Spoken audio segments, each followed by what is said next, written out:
which of them have the AI really, really helped you to navigate? So artificial intelligence it's a double-edged sword, right? It could be a gift and it could be a curse, Really? right?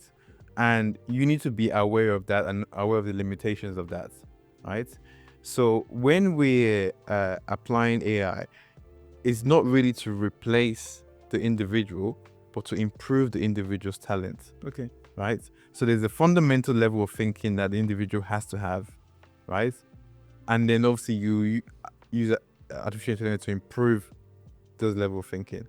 And I think is one of the biggest equalizers, and Africa should embrace that, because the only difference that the West had in terms of Access to data intelligence, has it's not now been becoming, democratized. and that be democratized. That be probably what I would say. Yeah. And now, Tunde, in the middle of the forest with his laptop and computer, can access the same level of intelligence as a PhD from Stanford University.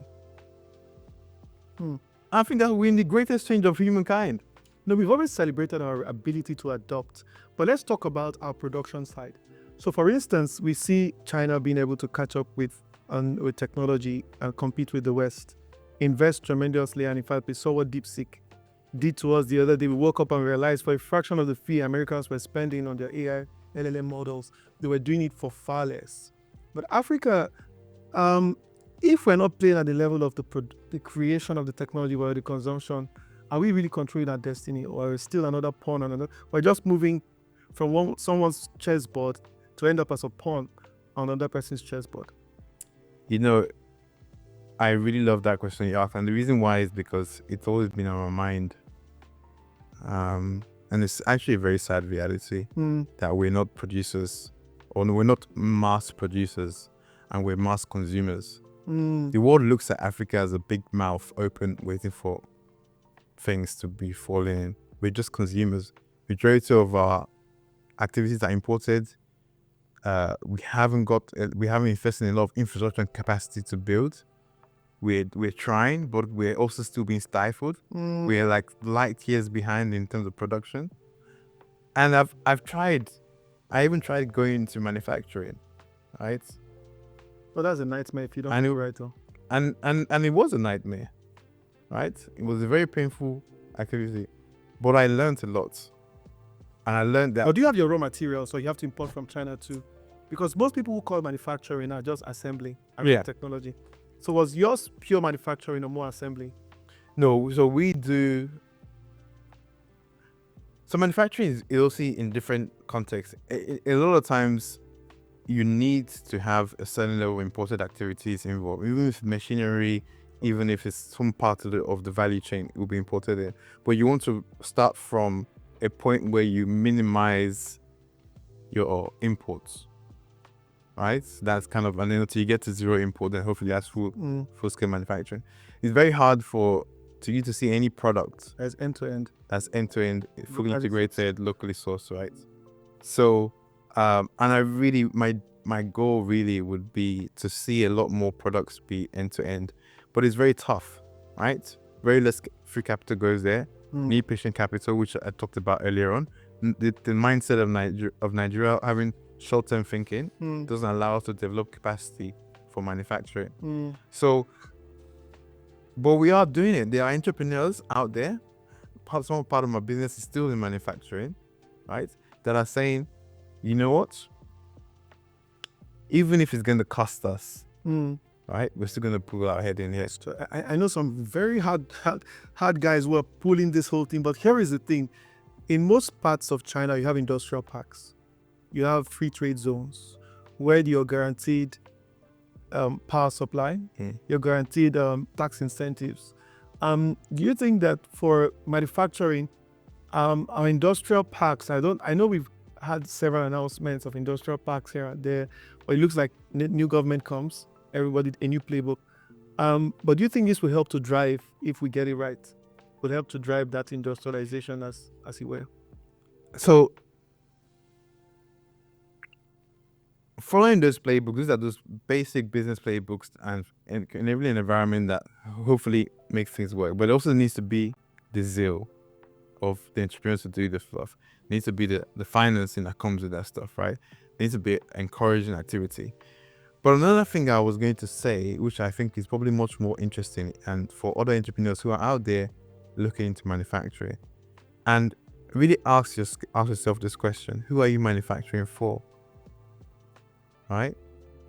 You need to ask yourself that question, because understanding who you're manufacturing for can also determine if you're going to be sustainable. Right? Right now, I would not manufacture for you or anybody else. I would manufacture for the international markets. So you can compete with pricing? You might not be able to compete with pricing, but there's other things that you can compete with. You can compete with impact. You can compete with sustainability. You might be able to compete with technology, depending on what you have as an intellectual property, right? So I would definitely say, if anybody's going to manufacture it, a lot of people do manufacture locally, and there's a huge market for that. But to kind of, if you're looking at it as a first perspective, manufacture for the international market. Why are we not literally making, let's say, chairs, and it's all for exports? All for exports, right? Spend enough time looking for customers out of the country, right? When we think about manufacturing, we always think about, let's manufacture what we need. But how much is your GDP compared to the global world?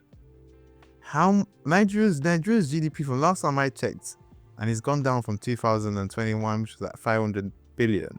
It's now about 340 billion, right? Yeah, I think it's the 300s. Yeah, right. So the global markets, I mean, the UK is about 2 trillion.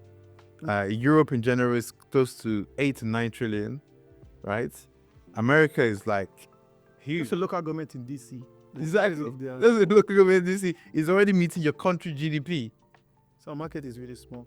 So when you really think about it, right, this is why a lot of investment don't go into Africa, because we are blinded by the thought that we actually think that we are great. So in terms of it's about purchasing power. Maybe it's about the distribution on the other side. So I know that Afrobeat has done the magic, because their platforms have allowed for diffusion and distribution. I know that there are a couple of people that would love to buy African tables, African chairs, if it's well designed, standardized, and exported. But I'm just curious as to the value chain. And what is missing in the value chain that has limited our capacity to export.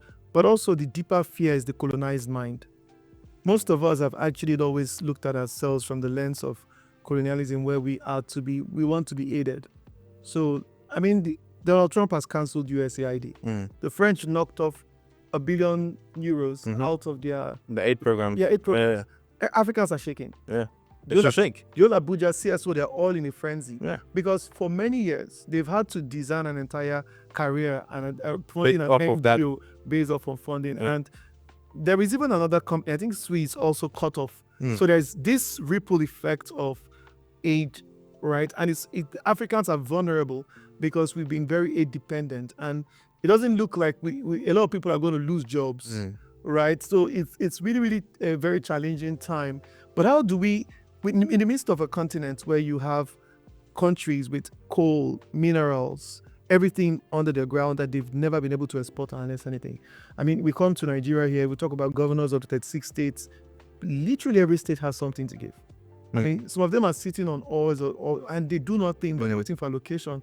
So it's almost like we have the way our federal government allocation comes every month, and they're like, well, allocation is here, and everybody carries on. Nobody's producing, but everybody's depending on that. I think that is also one disease that has not really been dealt with. But I wanted to know if it's something you've seen, and how you, a producer, you've been able to come to a point where you're constantly thinking of solution. But that's not a common perspective, even for those in government. What led you to be this type of guy? Who did this to you in a good way? No. I understand where you're coming from, and just kind of adding there, everything you just said still goes back to that short-term thinking perspective, right? Because obviously short-term is part of that people kind of ask for money and beg for instead of kind of putting down to learn and grow and build, because they just want to pay for what's tomorrow or what's today. And I understand that country is very tough, and it even makes you even want to think that way. But patience is a virtue. And the other question about kind of how does that affect me, the way I think about business at the moment, is more of saying, look, right, at the end of the day, whatever, there's a sense of individual ego that leads us to do a lot of things. My individual ego leads me to want to create a better environment for people, right? And I grew up in a remote, I never grew up in a city, right? I went from a village in Delta State, right, all the way to the UK. This is my first time in Lagos. Really? Yeah, right? So when I came and I saw full-blown civilization, I never left, right? But irrespective, I was taught with very, very good knowledge, even if I wasn't in the city. The urban centers, right? But people that I went to school with, and I saw them, and I understood, like, look, we're actually a very poor country. We're deep in poverty. Irrespective of what you see around here, we're in a studio in Lekki as well, which is probably a very urban area compared to the country, right? But this is not the way Nigeria looks. Let's not be deceived. You should travel around and you will see we're in dire Lagos poverty. is not Nigeria. Lagos is not Nigeria. We're in dire poverty, right? So Lagos is more a bubble. A bubble, 100%. So knowing that, right, and seeing what's out there, there's so much more we could do. There's so much more we can do. I know personally tell you that I do love your leadership style and seeing kind of the impact that you're doing and thinking beyond the scope of things. And I think that these are the type of people that should be more celebrated and effort put into those areas, right? So I'm not a short-term thinker. I could be way bigger than I am right now. And but I don't want to, because I know that what's more important is legacy. What's more important is like the next person going, I was raised under this mindset. Ask any employee that comes to work for us. I made them to say, listen, even if I don't work here, whatever I do, I'm going to make sure I impact a lot of people's lives. You can't work in our company without that mindset. There's no way. We will know if you're just there for the money. You have to be thinking, how do I impact people's life? How can I change life? Every single day, there's somebody in the middle of nowhere that never knew we were going to come. And we come to those communities and they have electricity and they're like, they don't even know us. I should even link you up to Slum to School. So I went with Slum to School in December. We went to this coastal region in Ekpe. We went by boat to this settlement. Like, it was about an hour drive. They've never had light. There's a lot of people like that. Yeah, they've never had light. Like, they're about 1,000 people living in that settlement. No light. Slum to School is building the first school there. And the challenge is teachers. The teachers don't want to go that far.